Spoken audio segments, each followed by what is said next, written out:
is titled The Significance of Number 7. The significance of number 7. Last week we spoke about the mark, the name, and the number. The mark, the name, and the number. That's what we spoke about last week. Today's focus is going to be on the number. I've spoken in quite length on the name. As I said, there's even like a 2-hour, 24-minute video on the playlist that speaks about the name. I don't think anyone can say they don't know about the name. I also spoke about the mark, the seal. That's what I also touched on greatly last week, about the mark and the seal. Then today's emphasis is going to be on the number. In the number, we're looking at the significance of number 7. With significance of number 7, as I always talk about, the word Yahuah is the one who was, who is, and will be. His word also was, is, and will be. His word, when we look at his word, is not only looking at the historic aspect of what happened in the past, but there's applicability in the current, and then there's a prophetic aspect, futuristic aspect, what is still to be. Every single time, look at was, is, will be. Was, is, will be. Now, number 7. We're going to be looking at number 7 in terms of the 7th day, the 7th week, the 7th month, the 7th year, the 7,000th year. Are we together? 7th day, 7th week, 7th month, 7th year, 7,000th year. In the 7th month, we're going to be looking at the feasts that are happening in the 7th month. The feasts that are happening in the 7th month is the Feast of Trumpets, it's the Day of Atonement, and it's the Feast of Tabernacle or Feast of Sukkot. Those are the 3 feasts that are happening in the 7th month. But what we're learning is the significance of 7, number 7. Last week I actually said, if I were to call it, I would say this is Yahuah's number, the number of Yahuah. The 7th year refers to the year of Jubilee, which also when Yahushua spoke in Luke, when he said, the Spirit of Yahuah is upon me, he has anointed me to preach the message to the poor and to heal the sick, for the blind to see. And then he also said to proclaim the year of Jubilee. Where in the year of Jubilee, that's when slaves would be then get their freedom and be returned to their families, which is every 7th year. Then the 7,000th year, this is now talking about the millennial reign, where we'll be ruling and reigning with Yahushua, the Messiah here on earth. Can't wait. Can't wait. All right, so let's start. 7th day. The 7th day is actually referring to the weekly Sabbath, okay? Where we cease from our labor, from our work, and we enter Yahuah's rest in terms of trusting in him and worshiping him. So what do we know about the 7th day? 1. And the reason why I was touching on this book and mentioned the books that are not in the canons that we have, which have 66 canons that we have, is that I'm going to be quoting a lot from the books that are not here, like in this case, the Book of Jubilee. Like I said, you can access it online and in so many other ways. But number 1, what we find about the day the seventh day is that Yahuah and the angels guard the Sabbath. Can you believe it? Yahuah and the servants, they guard the Sabbath. Jubilees chapter 2, verse 18 to 19, it says, and he gave us. So who's talking here? Remember, the angel brought, Moshe went up into the mountain, Mount Sinai. And that's when then he spoke to Yahuah, or Yahuah gave him the words and instructions. But also there was an angel that was communicating the information. That's why Moshe could be able to write everything from what happened before he was even born. Where did he get that information from? It's the angel that was assigned by Yahuah to convey all that message to Moshe, so that Moshe can write it down for our benefit and the benefits of those to come. So when this word starts by saying, and he gave us, this is an angel speaking in the first person, that Yahuah gave them, the angels, what I'm reading now. Then Jubilees chapter 2, verse 18 to 19 says, and he gave us a great sign, the Shabbath, that we should work 6 days, but guard the Shabbath on the seventh day from all work. And all the angels of the presence and all the angels of sanctification, these two great classes he has bidden us to guard the Shabbath with him in heaven and on earth. With him. Yahuah and the angels guard the Shabbath. That's number one. Number two, what we need to also know about the Shabbath is that it was kept in heaven before it was revealed to any flesh. The Sabbath was kept in heaven before Yahuah declared it in Genesis chapter 2 to say that people must guard the Sabbath. It was already happening. They were already guarding it. And we also find this in the book of Jubilees chapter 2 verse 31. It says, and they shall not bring in nor take out from the house to house on that day, for that day is more holy and blessed than any Jubilee day of the Jubilees. On this we kept in the heavens before it was made known to all flesh to guard the Shabbat thereon and on earth. Jubilees 2 verse 31, it tells us that the Shabbat was kept in heaven before it was made known to any flesh to guard the Shabbat thereon on earth. So if something was kept before we were even created, if Yahuah was keeping it in heaven with the angels, why are we so deceived? Why are we so thinking it's something for the Jews? Why are we so thinking it's something for the Seventh-day Adventist? Why are we so thinking that it's something for Ushembe? It's Yahuah's will for all those that are called by his name. That was number two. Number three, the day itself was blessed and set apart. Anyone who can come and say that all the days are not the same, that's not true according to the word. There is a day that's more blessed than other days. That's what the word says. Genesis chapter 2, verse 2 to 3. Everyone has access to Genesis. Genesis chapter 2, verse 2 to 3. I call it Barashith. The Hebrew name is Barashith. It says, and on the seventh Yom, Aluah halted his work which he had done, and he rested on the seventh day from all his work which he had made. And he blessed the seventh day and set it apart, because on it he rested from his work.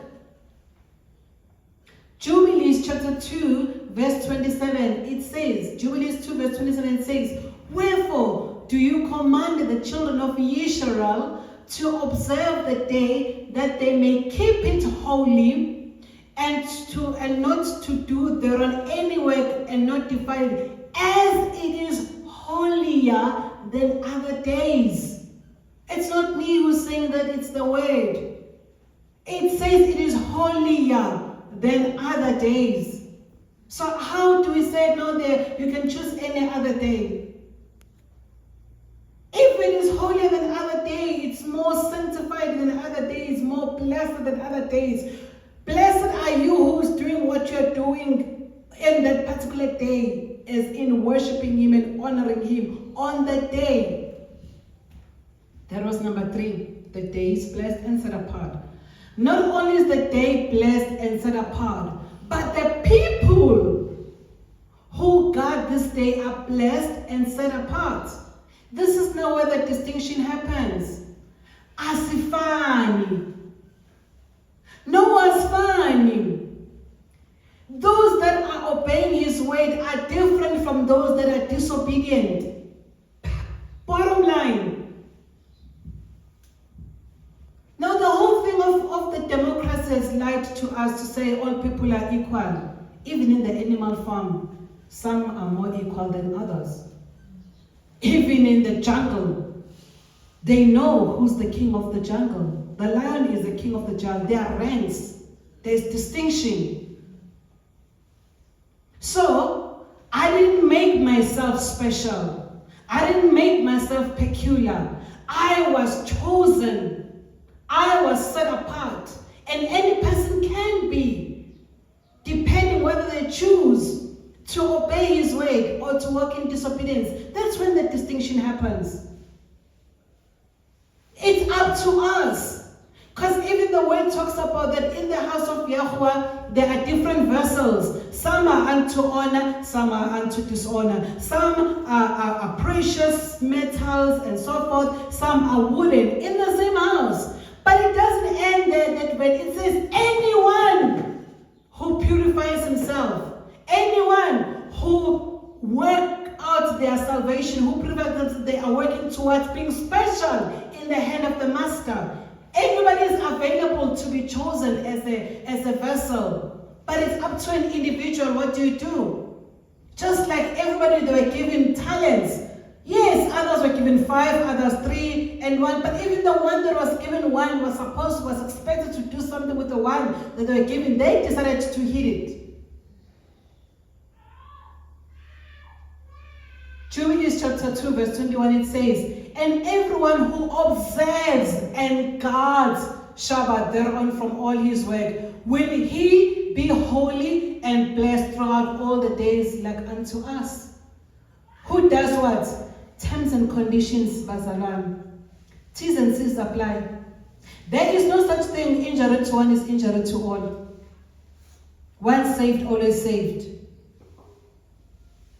There are terms and conditions. You choose. Yahuah is not a man, does not have favoritism. The 5th part about the 7th day is the Creator and His creation rest on this day forever. So if the Creator is resting and you, His creation, are not resting on the day that He's resting, hello, there's a disjuncture. There's a misalignment between the Creator and the creation. Hebrews chapter 4 from verse 8 to 11. Hebrews 4 verse 8 to 11 says, for if Yahuah the son of Nun, this is known as Joshua, had given them rest, he would not have spoken of another day after that. So there remains a Shabbat keeping for the people of Yahuah.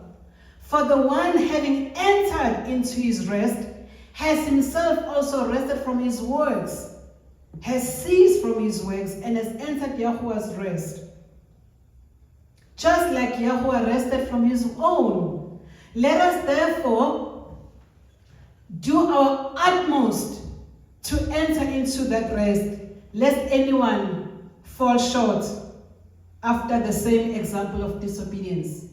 They all experienced the same Red Sea opening. They all experienced manna and quail. But as a result of disobedience, they fell short. Now, what I want to say in closing this aspect about the seventh day, remember I said seventh day, seventh week, seventh month, seventh year, 7,000th year. I'm wrapping up the seventh day. Here's what is important. Guarding the Shabbat is just the first step, guys. It's not an all in all. That's why people think that they are more superior than those that are not guarding the Sabbath day. You are deceiving yourself. It's like a key. You just enter through the door. What you do inside the house, that's what matters. Yes, you have seen the light. Yes, you know the door. You've entered through the door. But what are you doing with the truth that you now know? Yes, it is a crucial start. I'll give it to you. I'll give it to all of us that are acknowledging the Shabbat. But it is just the first step. Let us not only observe the letter or the natural only, but the spiritual aspect. Not only the letter, as in I'm keeping the Sabbath, but what is the spiritual significance of the Shabbat? Matthew chapter 5 verse 20 tells us that, "For I say to you that unless your obedience exceeds that of the scribes and the Pharisees, you shall by no means enter the reign of the Shamayim, or the heaven." So, yes, the scribes and the Pharisees were observing the Shabbat. It was the first step. So you cannot say, "Oh, I don't need to observe that because I'm not a Pharisee, because I'm not a scribe." The word tells us, Yahuah tells us in Matthew 5 verse 20 that the minimum requirement that guys we need to have is to do what the scribes and the Pharisees did. Because what the scribes and the Pharisees did, they observed the Torah. That's the minimum. But it doesn't end there with us. It doesn't end with the minimum. It says, unless our obedience exceeds. So we need to exceed what the Pharisees, what the scribes did. Because they were just observing the Torah as a letter, not the spiritual aspect to it, not what was meant to be teaching people about it.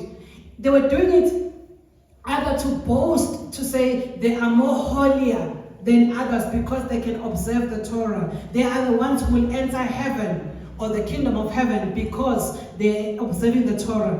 Which means they missed it too. But you cannot just discard the Torah. You cannot just discard what the Pharisees and the scribes did, because that's the minimum requirement we have. Unless our obedience, they were obedient to the Torah. And unless our obedience exceeds them, we will not enter the kingdom of heaven. It doesn't say you might, you will not.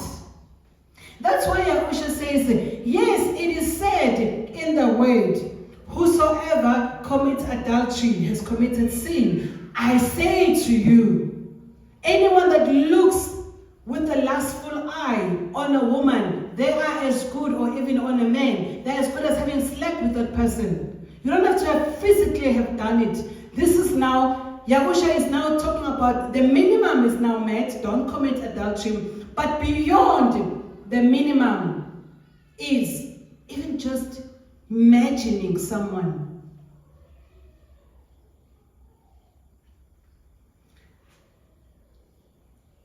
That's why he said to the young man that who came and said, what must I do to enter the eternal life? Yahuah said, observe the 10 commandments. I mean, he said, observe the commandments. The young man said, which commandments? And he said, he quoted the same 10 commandments. Thou shalt not steal, thou shalt not break wedlock, and don't steal, all 10 of them. Guess what? The young man kept all of them, all 10. He said it. I have kept them all in my life. Can anybody have that confidence of saying, I've kept all the commandments? But he did, this young man. But having kept all the commandments, still, there was something lacking. The exceeding. Unless your obedience exceed. That's when then the exceeding part, then Yahuah said, okay, go sell whatever you have, all that you have, and give it to the poor. That's now the exceeding part. And that's when he realized they went, that's too much now. So you cannot just say to people, yeah, the Pharisees were wrong, the scribes were wrong, so many people are religious, observing, da. If anything, you're expected to do the minimum that they're doing, and then greater. The minimum is expected. So that is the seventh day. Are we learning something? Hallelujah. So what is it that we're supposed to learn? We're supposed to, as we observe this natural day, but also they understand the intent of what we're doing, the spiritual aspect and the intent, the greater intent of what we're doing, is that we need to cease from our own labor, cease and stop trusting in our abilities, but enter His rest and trusting Him in everything that we do. That's what's supposed to happen. And then we go to the seventh week. The seventh week, we find this in the book of Leviticus, chapter 23, verse 15 to 16. I prefer to call it in Hebrew. It is Uyikara 23, verse 15 to 16. The seventh week then refers to the festival of weeks, or Shabaoth, Shabathuth, otherwise known as Pentecost, which you're going to be celebrating. I think we'll be celebrating it on the 16th of June, but we'll also have a teaching around specifically the celebrating the Feast of Weeks, just like we did the Passover, how we celebrated Passover, unleavened bread, and first fruits. This one is upcoming, is Feast of Weeks.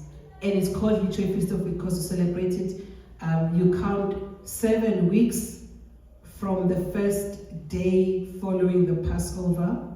So from that first fruit day, or the day of resurrection of Yahuah, you count 7 weeks, and then that Sabbath will be the 49th day, and then the following first day of the week, the Sunday, that becomes the 50th day. That's when we then celebrate the Festival of Weeks, or Shabathuth. So Leviticus 23, verse 15 to 16, it says, and from the morrow after the Shabbath, from the day that you brought the sheaf of the wave offering, you shall count for yourself 7 complete Shabbats. Until the morrow after the 7th Shabbath, you count 50 days. Then you shall bring a new grain offering to Yahuah. By the way, when it talks about this offering, the grain offering, the offering that is referred to on Passover and the first fruits following the Passover is the barley. Okay, that's why the month is called Abib, because the barley is Abib, or it's ripe. So that's Abib. So on the 3rd month, which is when we celebrate the Feast of Weeks, then that's referred to the wheat. That's the grain that we're referring to. Okay? And then in the 7th month, which is when you celebrate the Feast of Tabernacle or Sukkot, that is now referring to the wine press, the vineyard, the vine that is harvested at that time. All right. Now, referring to this festival, which is on the 7th week, Feast of Weeks or Shabathuth, it is that week actually, I like to call it that it signifies a covenant. It signifies a covenant, a promise. It's actually an anniversary of the covenant we have with Yahuah. And the reason why I'm saying that is, remember, like I spoke earlier on when I was talking about the Sabbath, I made reference to say that it was not only an instruction that was given to Moshe regarding when they're supposed to be collecting the manna on the 7th day of the week. Sorry, they're supposed to be collecting manna on the 6th day of the week to get twice as much portions, because they're supposed to be resting on Sunday. It didn't only start there. It didn't only start in the book of Genesis when we were told in Genesis chapter 2 that Yahuah rested, but even way before, I spoke about in heaven and before even man, flesh were created. It's the same thing with the Feast of Weeks. Do you know that Noah celebrated the Feast of Weeks? Yes, he did. Noah celebrated the Feast of Weeks. So we're going to be looking at this covenant in 5 patriarchs. Just like we spoke about when we're looking at the 7th day, we look at 5 aspects of the 7th day. When we're referring now to the 7th week, I'd like us to refer to the 5 covenants, or where we see the pattern, or where we see the covenant on this particular day. The first covenant that we see is with Noah, how he actually entered into a covenant with Yahuah on the mountains of Ararat. Mountains of Ararat, that's when the ark rested, and that's when they came out of the ark, and then he made an altar before Yahuah and made a covenant with him. So that was the first one. The second one was the covenant that was made by Abraham. Actually, at that time his name was Abram. It was before Abram. So Yahuah entered into a covenant with Abram, and he stated the terms of the covenant. Terms of the covenant include what Yahuah was going to do on his side. So he said to Abram, I'm going to bless you. Nations are going to come from you. Kings are going to come from you. And you're going to be a blessing to so many people. That's the covenant aspect that was coming from Yahuah. But there was element of what is Abram's responsibility, because it takes 2 to tango, as they say. I cannot enter into a covenant by myself. Even like marriage, it's 2 people that enter into a covenant, a husband and a wife. And at any point in time, if the husband still wants to do something, but the wife is no longer wanting to do something, then they're no longer in the covenant. The covenant is now broken, or vice versa. But there's a responsibility of someone else. In this case, Abram also had a responsibility. That's why even Yahuah actually also said that he changed his name to be father of many nations, from Abram to Abraham. But the responsibility for Abram was that he was going to honor the covenant as given by Yahuah, and by doing so, he was going to reflect through a sign, being a circumcision. That's what Yahuah asked him to say. On the 8th day, this is the sign that you should have of the covenant that you and I have. Every male child must be circumcised. All right? But that was the responsibility, or that was the side of Abraham's side. So that's the second one. The third one is the covenant with Jacob at the well of oath. Now, what happened at the well of oath is, if you guys would remember how this covenant was made, Jacob was running away from his brother Esau, and his mother had said, go to my brother Laban. And at that particular time, that's when he rested at night, and actually before sleeping, he made a covenant with Yahuah. Remember, a covenant. And he said to him,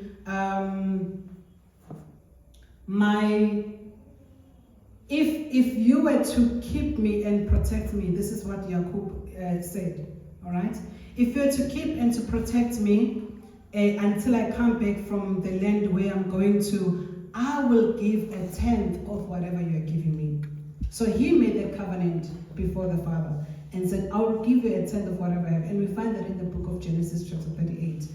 The covenant that he made. And indeed, when he came back from the place, Haran, yes, from Haran, he did give 10 as he had made the covenant, so he honored his covenant. But this covenant, he took it at that particular place, which is now titled the Well of Oath. At that time, that's where then he slept. The word tells us that he slept on a stone, and then as he was sleeping, he saw a ladder whose reach was up until heaven, and the angels were descending and ascending up and down. And then he says, this indeed is the house of Yahuah. And I didn't know. That's what Bethel means. The place of Elohim, Aluah. And maybe let me just correct, just for some people that might be hearing and think, what is she saying? I spoke about, there's another session that you can look at on YouTube, where I talk about when the children of Israel went to Babylon, their language was so much infiltrated or confused with the Babylonian language that they were not the pure language. So some of the words like they are changed to EL. So that's why you see Elohim, Bethel instead of AL. They're using EL. So I explained that in that session, in that series that I talked about. So I know most people say Elohim, which we understand who they're referring to, but the most correct one before the influence of Babylon was Elohim. But Elohim refers to plural. That's why when you say Shamayim, it's heavens. When you say Yahudim, it's Jews. The I am refers to the plural aspect. But you cannot say Elohim because Yahuah, our Aluah, is one, is singular. But it's some of those things that we are learning from, that Elohim is plural, singular is Aluah. So that's why when you hear me say Aluah, I'm referring to what you would know as Elohim or Elohim. That's just the plural aspect, but we correct it the way we speak the language, that it is singular. Okay, so that was the third covenant that Jacob had at the well of oath. The fourth covenant, it is the covenant then that happened in the Mount Sinai, then which most of us then know what happened in the Mount Sinai when the 10 Commandments and so many instructions and commandments were also given to Moshe. It wasn't only the 10 Commandments. It wouldn't take 40 days to only write 10 Commandments. All right, and then the last one, all these are in relation to the 7th week. The last one is the promise of the Father. And with the promise of the Father, this is now referring to the Ruach HaKodesh, or the Holy Spirit, and how he was given on the day of Pentecost, or Shabaoth. All right, how we do with time? Can I still continue to break down these covenants and stop somewhere? Can I still continue? We're still good? All right, so we'll see where we'll stop, and you can just give me an indication where it's like, we can stop for now, and then we can continue later. So let's now look at these 5 covenants. We will start, like I said, the covenant with Noah. Covenant with Noah, what we see it in the book of Jubilees, chapter 6, verse 15 to 21. And I said again, we need to have access to these books. They are still available right now. And they provide so much details and clarity that's not provided in the way that the access that we have. So, Jubilees chapter 6, verse 15 to 21, it says, this is now referring, Yahuah is, or rather the angel is communicating this information to Moshe. And it says, and he gave to Noah and his sons a sign that there should not again be a flood on the earth. He set a bow in the cloud for a sign of the eternal covenant, that there should not again be a flood on the earth to destroy all the days of the earth. For this reason, it is ordained and written on the heavenly tablets that they should celebrate the feast of Shabaoth, or Feast of Weeks, in this month once a year, to renew a covenant every year. So at that particular time, that's when Noah was actually given this instruction to be observing the Feast of Weeks, or the Feast of Shabaoth, or Shabathuth, which is weeks, And this is to renew a covenant. And it started by referring to the sign of the covenant, which was the rainbow, that said there will not be any flood to destroy people. So just like we celebrate people's birthday annually, just like we celebrate wedding anniversaries, we are also called to celebrate annually the covenant that Yahuah entered with us. And we see this, remember I said everything that you must be looking at, you must be looking at past, current, future. It happened with Noah. It happened with Abraham. It happened with Jacob. It happened with Moshe. It happened in the book of Acts on the day of Pentecost. Why should it stop with us? Why? It's the same word, it's the same anniversary celebrating the covenant. And this whole feast was celebrated in heaven from the day of creation till the day of Noah.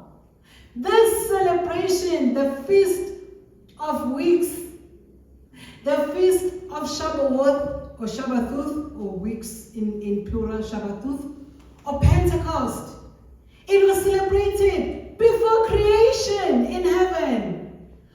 Why are people so lying to us? It hurts me so deeply that certain words have been removed from the access that we have in the scriptures, which have such important information.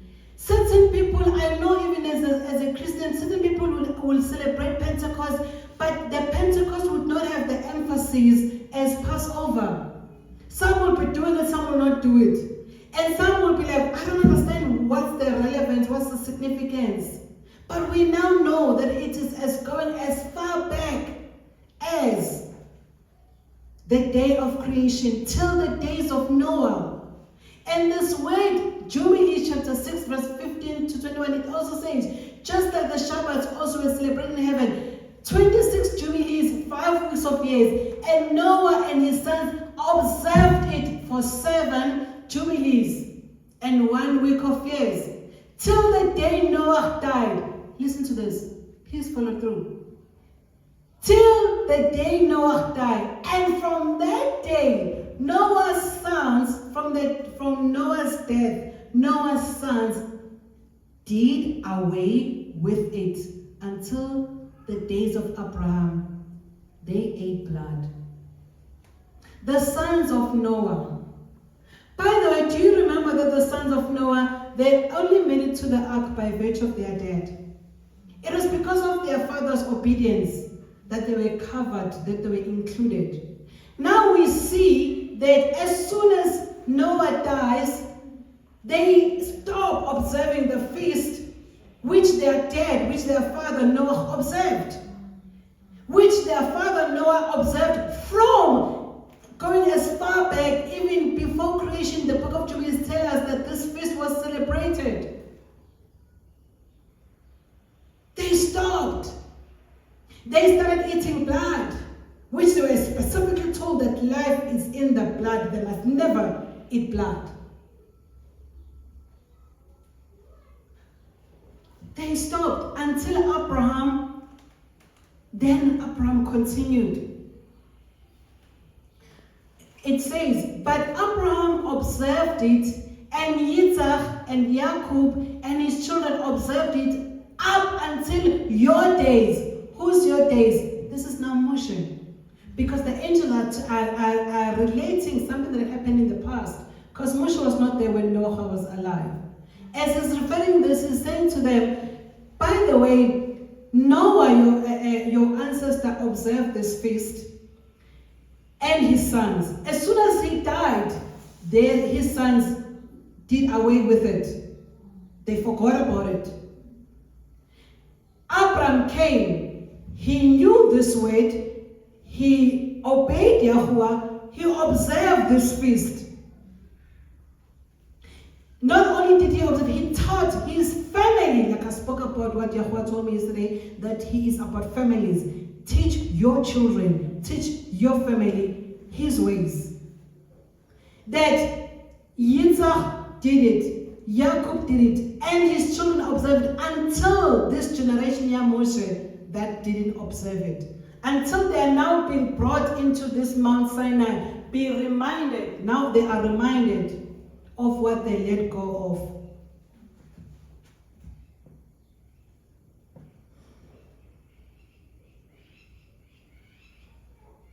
And do you command the children of Israel to observe this feast in all their generation for a commandment unto them? So the angel is now telling Moshe, Moshe, please command these people, instruct these people to observe this feast. One day in the year, in this month, which is the third month of the year, as I said, you count 7 weeks, and then on the 15th day, then you celebrate it. It's one day. For it is the feast of Shabaoth, the feast of fruits. I've already explained that it's wheat. This feast is twofold and of a double nature, according to what is written and engraved concerning it. Celebrate it. When I spoke about the Feast of Shabaoth, I'm going to explain why is it called, it's a twofold, it's a double nature. Why is it so? It is that important. We're in these days where this information, yes, some people don't have access to the book of Jubilee, but yes, some people have access to the book of Leviticus, and the Feast of Weeks, Pentecost, is explained in Leviticus chapter 23. These are the words that they just choose to skip and say it doesn't apply to us. Why? It's the same word. So that was the first covenant of Noah. The seventh covenant is Abraham. We pick this up in the book of Jubilees chapter 15 verse 1 to 6. The covenant now that Abraham entered with Yahuah. Jubilees 15 verse 1 to 6. What's interesting is that Jubilees chapter 15 verse 1 to 6, they actually go parallel with Genesis chapter 17 verse 1 to 21. So everything that you see in Genesis chapter 17 or Barashith chapter 17 from verse 1 to 21 is covered in Jubilees chapter 15 from verse 1 to 6. It's just that Jubilees have more information, which I'm going to explain, or I'm going to highlight. This is the information that you find in Jubilees that we don't find in Genesis.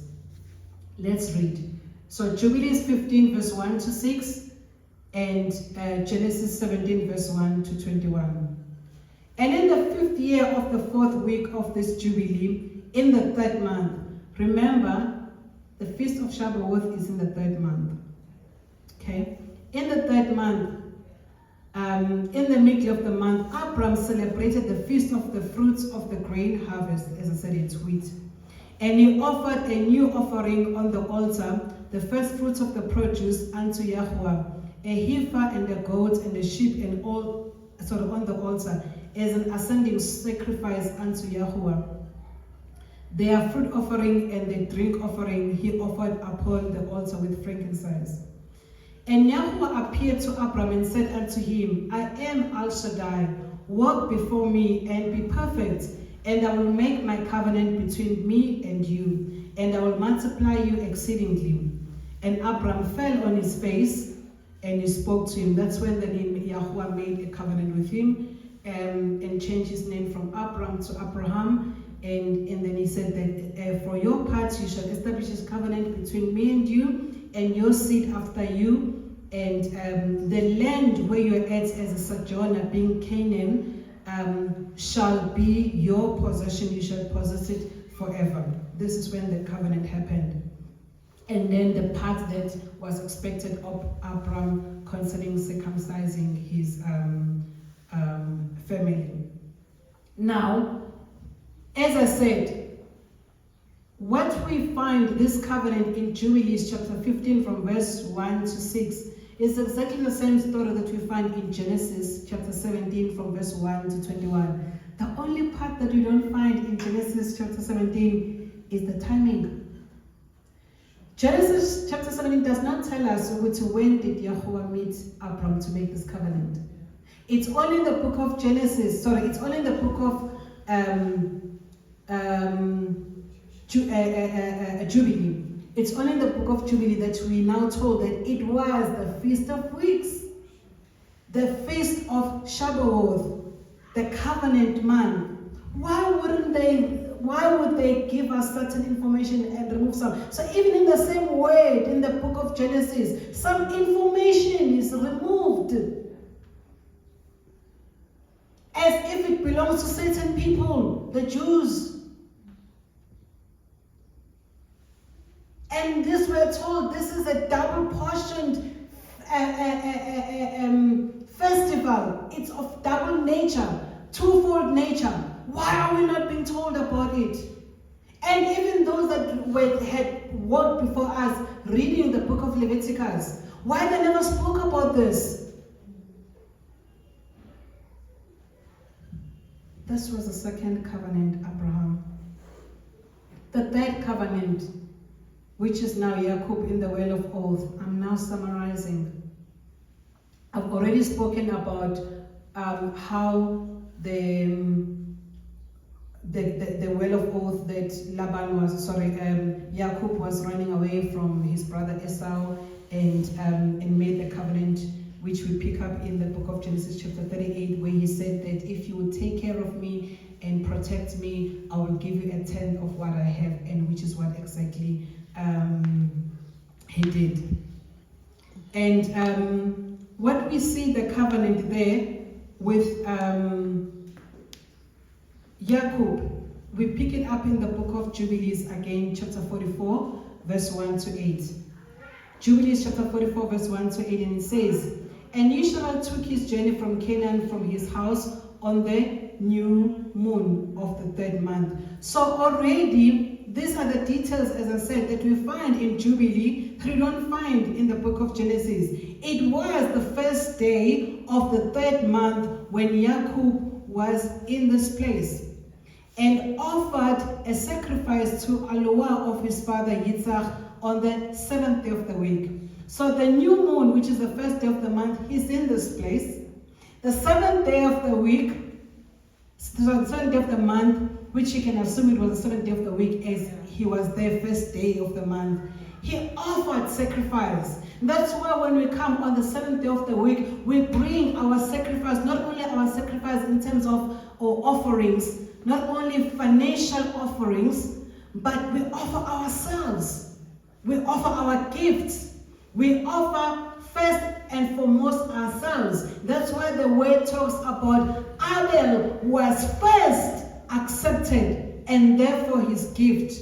But Canaan was not accepted, and therefore his gift was not accepted. You must first be accepted before what you bring be accepted.